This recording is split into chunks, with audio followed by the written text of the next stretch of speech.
Propose করেন না? প্রকাশ না করলে এটা কেমন ভালোবাসা? একটা ছেলে আসবে সামনে, মানে আসবে ভালোবাসা নিয়ে, প্রকাশ করবে, দেখাবে, তারপর আমি একটু পড়বো, ইমপ্রেস হবো, তার সাথে যাবো, এরকম তো হওয়ার কথা না। একসেপ্ট করবো না তো ওই জায়গাটা তো বানাতে হবে যাতে আমি একসেপ্ট করি, তাই না? আমাকে যদি ভালোবাসে, তারা এমন কিছু করবে যে আমি যেন ভালোবাসতে বাধ্য হই।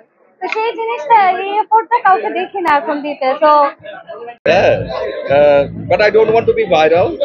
আমি আবারও একটা বিষয় বলি যে আমরা আসলে যে প্রত্যেকটা মানুষ, আমাদের সবার আবেগ অনুভূতি আছে এবং এই আবেগ অনুভূতি নিয়ে আমরা চলি এবং এখানে সম্পর্ক হয়, সম্পর্ক তৈরি হয়, সম্পর্ক ভাঙে।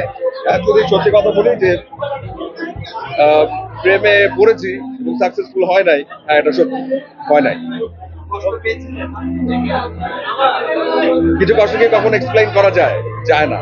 তবে আমার কাছে মনে হয় যে আসলে মানুষের জীবনে সব রকমের এক্সপেরিয়েন্স থাকা উচিত, না হলে হয়তো যে জায়গাগুলোতে আমরা কাজ করি অনেক আবেগ অনুভূতির সাথে হয়তো পরিচিত হতে পারতাম না। Life is full of experience. জানাবো ডিরেক্ট প্রশ্ন, ডিরেক্ট আনসার আমি জানি না।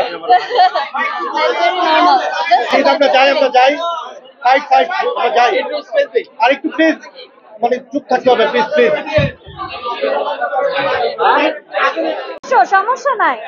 আর এখানে ব্যাপারটা হলো যে মেজরিটি আর মাইনরিটি, বৈষম্য না। নারী শক্তি, নারী শক্তি। 100% সিঙ্গেল, কারোর সাথে আমার কথা হচ্ছে না। I am not seeing anyone, dating এ যাচ্ছি না, মানে I am not dating anyone, I am not seeing anyone. Even কথাও হচ্ছে না, চ্যাটিং এও আমার সাথে কোনো রকম ভালোবাসার প্রীতির কথা হয় না। তো আমি দুনিয়ার সবচাইতে সিঙ্গেল মানুষ।